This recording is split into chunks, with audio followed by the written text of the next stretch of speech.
नमस्कार दोस्तों, मैं सुनील सिंह। मेरे चैनल यांत्रिकी विद सुनील में आपका स्वागत करता हूं। जैसा कि आपको थंबनेल में दिख गया होगा कि इस वीडियो में हम कवर करेंगे चैप्टर नंबर 1 का 3rd पार्ट। ठीक है, आइए स्टार्ट करते हैं। आज ये पहला टॉपिक है एप्लीकेशन ऑफ कैम। कैम के अनुप्रयोग। कैम के क्या क्या अनुप्रयोग हो सकते हैं। देखिए, कैम का मतलब होता है मैन्युफैक्चरिंग डिपार्टमेंट में जो भी काम होता है वो कैम के अंतर्गत आता है। जैसे वेल्डिंग हुई, मिलिंग, ड्रिलिंग और टर्निंग। सब सारे ये चारों काम जो हैं, इसके अलावा और भी काम हैं जो कि सब ये कैम के अंतर्गत आते हैं। ठीक है, चलिए आगे बढ़ते हैं। Limitation of cam. कैम की क्या क्या सीमाएं हो सकती हैं। चलिए देखिए, सबसे पहली बात कि भाई आप कोई भी वर्कशॉप लगाएंगे तो बहुत महंगी मशीनें होती हैं उसमें। ठीक है, तो ये कहा गया कि हाई इनिशियल इंस्टॉलेशन कॉस्ट, मतलब इसको शुरू करने के लिए जो बुनियादी ढांचा होता है बहुत महंगा होता है। ठीक है, सबके बस की बात नहीं है। दूसरा है स्किल्ड वर्कर रिक्वायर्ड।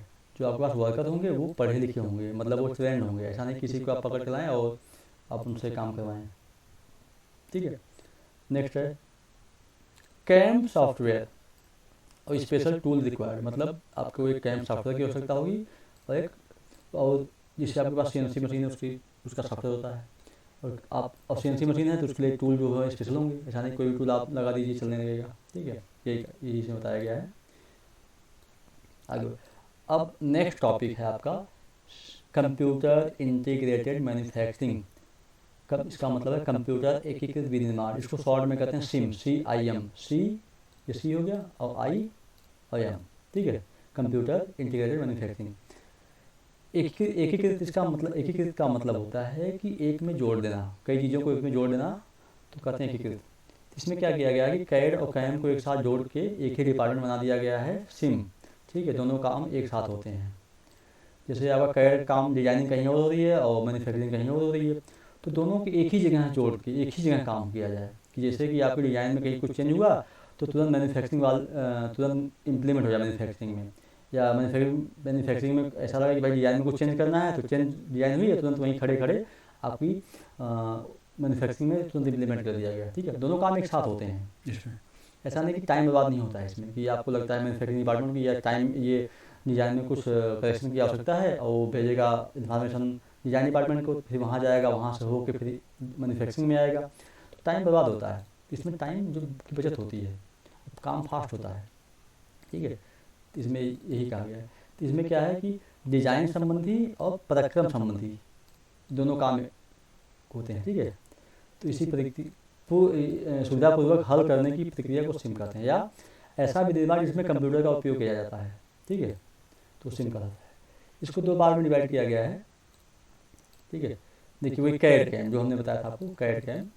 तो एक कैड है और एक कैम है यहाँ पे। तो कैड में क्या होगा, डिजाइन संबंधी समस्या सॉल्व की जाएगी, जिसे कंप्यूटर द्वारा डिजाइन संबंधी समस्या को सुलझाने की प्रक्रिया की जाती है। कि आगे solve the problem by computer related to designing process. ठीक है, और कैम में क्या होगा, manufacturing and technique under process. ठीक है, तो मैन्युफैक्चरिंग की समस्या को दोनों एक साथ किया जाता है, एक ही जगह किया जाता है, अलग अलग नहीं होता है। ठीक है, चलिए आगे बढ़ते हैं। इसमें क्या है कि विनिर्माण संबंधी समस्या को सुलझाने की प्रक्रिया की जाती है इसमें। ठीक है, आगे बढ़ते हैं। अब क्या है भाई, इसमें ये कहा गया है नेक्स्ट पॉइंट में, 2 types of process in any production machine. किसी भी प्रोडक्शन मशीन में 2 टाइप के प्रोसेस होते हैं। ठीक है, जैसे आपके पास कोई मशीन, मान लो आपको चला दें CNC मशीन। ठीक है, तो आप क्या है उसमें आप प्रोग्रामिंग करेंगे, पहले उसका उसको चलाएंगे। तो प्रोग्रामिंग करेंगे तो उसे क्या गया सूचना प्रक्रमण का, मतलब उसमें G कोडिंग M कोडिंग सब टाइप करेंगे। भाई वो हो गया आपका सूचना, उसमें उसको इन्फॉर्मेशन देंगे। दूसरा क्या है, एक आदमी जाकर चलाएगा उसको। ठीक है, तो दो टाइप के काम हो गए। तो वही बताया गया है कि that process related to workshop and directly attach with the production. भाई जब मशीन चलेगी तो प्रोडक्शन होगा, तो इसमें मैन्युफैक्चरिंग प्रोसेस है, असेंबली है, ट्रांसफ़र है, इंस्पेक्शन है, सब जो है आपका कि फिजिकल एक्टिविटीज़ के अंतर्गत आता है। ठीक है, और वही वह क्रियाएँ जो कार्यशाला से संबंध रखती है, कार्यशाला मतलब वर्कशॉप से, तथा सीधे उत्पादन से जुड़ी होती हैं। सभी विनिर्माण प्रक्रिया, असेंबली, स्थानांतरण, निरीक्षण इत्यादि। और दूसरा क्या आपका है, सेकंड में क्या कहा गया है कि do some extra work for move production activity systematically, मतलब कि उत्पादन की गतिविधियों को सुचारू रूप से चलाने के लिए कुछ अतिरिक्त कार्य करना होता है। भाई कुछ इन्फॉर्मेशन उसको देंगे, ठीक है। ऐसा थोड़ी कि आप मशीन चालू होगी आप जाके वहाँ पे कोडिंग कर रहे हैं, या कुछ भी मशीन का जो भी काम है वहाँ पे जाकर खड़े होकर रहे हैं, ठीक है। तो वही है, इसमें कोडिंग वोडिंग जो करना होगा आप पहले से कर लीजिए। तो ये आप उसको मतलब जो है इन्फॉर्मेशन दे दीजिए मशीन को पहले से, तो कहा गया इसमें, ठीक है। अब इसमें क्या है, SIM related direct activities, SIM जो है इन्हीं सब प्रक्रियाओं से रिलेट करता है। जैसे आपका ये दोनों हो गया और आपका कैड कैम हो गया, तो इन्हीं सब प्रक्रियाओं से रिलेट करता है सिम। इसमें क्या क्या एग्जांपल, जैसे मार्केटिंग होगा, डिजाइनिंग होगा, प्लानिंग हो गया, कंट्रोल हो गया, ये पूरा मिलकर सिम के अंतर्गत आता है, ठीक है। वही मार्केटिंग, डिजाइनिंग, प्लानिंग, कंट्रोल इत्यादि, इंग्लिश में हिंदी में है। आगे बढ़ते हैं, ये मेन समझिए इसको आप, इसको छोटा करता हूँ मैं थोड़ा सा, जैसे कि आपको अच्छा है तो सही है, ठीक है। सिम के मुख्य अवयव, मेन एलिमेंट ऑफ सिम, इसको समझिए यहाँ पे, ये मेन है यहाँ पे, ठीक है। देखिए ये आपकी फैक्ट्री ऑपरेशन है, इसमें क्या होगा, डिजाइन होगा, ठीक है, मैन्युफैक्चरिंग प्लानिंग करेंगे और मैन्युफैक्चरिंग कंट्रोल करेंगे। देखिए दो कैम है यहाँ पे, एक कैम आपका ये है, आपका एक कैम ये है, एक कैम ये है। तो इसमें क्या होगा कि एक में आप प्लानिंग करेंगे और एक में आप मैन्युफैक्चरिंग करेंगे। देखिए यहाँ लिखा है प्लानिंग, लिखा है यहाँ पे, ये प्लानिंग का है और मैन्युफैक्चरिंग का पोर्शन है। तो प्लानिंग क्या करेंगे, कास्ट एस्टिमेशन करेंगे, ठीक है, कास्ट उसकी निकालेंगे, मतलब जो भी काम ऑफिस में किया जाता है ये सब काम ऑफिस में होंगे, और ये काम वर्कशॉप में होगा, ये वाला मैन्युफैक्चरिंग का काम वर्कशॉप में होगा और ये सारे काम ऑफिस में किए जाएंगे, ठीक है। तो आप उसमें से कास्ट निकालेंगे, कंप्यूटर पर डिजाइन बनाएंगे, उसकी प्लानिंग करेंगे, पार्ट प्रोग्रामिंग करेंगे, पार्ट प्रोग्रामिंग सीएनसी प्रोग्रामिंग करेंगे, और कंप्यूटराइज वर्क जितने हैं, पेपर वर्क है, ठीक है, वो करेंगे।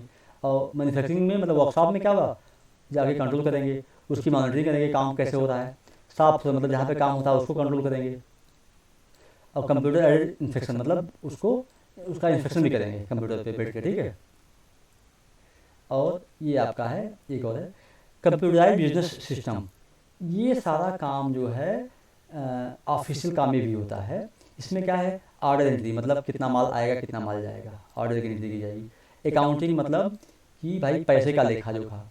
पे रोल का मतलब ये एनालिसिस करेंगे कि भाई इसके लिए हमें कितने वर्कर चाहिए, कौन सा वर्कर किस ग्रेड का होगा, उसकी कितनी सैलरी पे रखा जाएगा वर्कर, ये पे रोल है। कस्टमर बिलिंग, मतलब कस्टमर की बिलिंग, जो भी आप माल आएगा जाएगा कस्टमर, उसकी बिलिंग यहाँ वेट किया जाएगी, ठीक है। तो बिजनेस से रिलेटेड है, ये है पूरा ये डिपार्टमेंट है, ठीक है। चलिए ये मेन था, सबसे मेन यही आपका था, ठीक है। चलिए आगे बढ़ते हैं, main element benefits of SIM के लाभ, इसमें आइए। देखिए more flexible production capacity and scheduling, इसको हिंदी में देखते हैं, उत्पादन क्षमता और शेड्यूलिंग में अधिक नम्यता आती है, ठीक है। इसका मतलब जो है, आप नम्यता मतलब फ्लेक्सिबिलिटी का मतलब ये होता है कि आप डिज़ाइन को कहीं भी चेंज कर सकते हैं, कहीं भी जाके कहीं भी चेंज करेंगे, क्योंकि भाई आपके पास प्रोडक्शन डिपार्टमेंट और आप डिजाइन डिपार्टमेंट साथ साथ काम कर रहा है। तो जो भी आपका इच्छा हुई आपने तो डिजाइन चेंज कर दिया, आपका तो इम्प्लीमेंट भी हो गया, तो फ्लेक्सिबिलिटी बढ़ जाती है, ठीक है। यही इसमें कहा गया है। सेकंड पॉइंट है आपकी, reduce in lead time for production design and development. Lead time का मतलब होता है जितनी देर आपकी मशीन बंद रहती है वो कहते हैं लीड टाइम। तो अगर आपका डिजाइन में चेंज हुआ तुरंत इम्प्लीमेंट भी हो गया, तो आपका मशीन कम से कम देर बंद रहेगी, तो ये लीड टाइम आपका कम हो गया, वही क्या है, लीड टाइम में कमी आती है, ठीक है। ये बात होगी इसमें। नेक्स्ट है less man power required in the design production, मतलब भाई सारे काम कंप्यूटराइज हो रहे हैं तो आदमी की आवश्यकता कम होगी, यही बात नहीं बताइए। नेक्स्ट है रिडक्शन इन इन्वेंट्री। इन्वेंट्री का मतलब जो भी आप रॉ मटेरियल ला के स्टॉक में रखते हैं वो इन्वेंट्री होती है।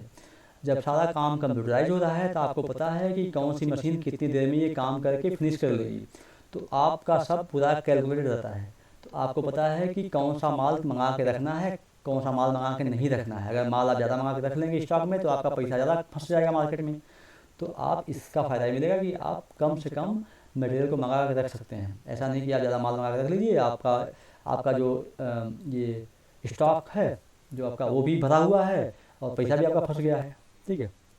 नेक्स्ट पॉइंट है improvement in quality due to less interfere human, मतलब आदमी के इंटरफेयर की होने की वजह से क्वालिटी ज़्यादा आपकी इम्प्रूव होती है, मतलब क्वालिटी की गुणवत्ता बढ़ जाती है, मतलब जो गुणवत्ता है जो है क्वालिटी बढ़ जाती है।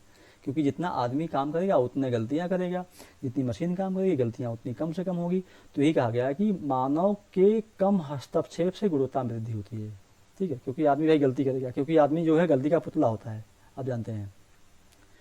तो वही, अच्छा ये लास्ट पॉइंट है, instant apply in modified design.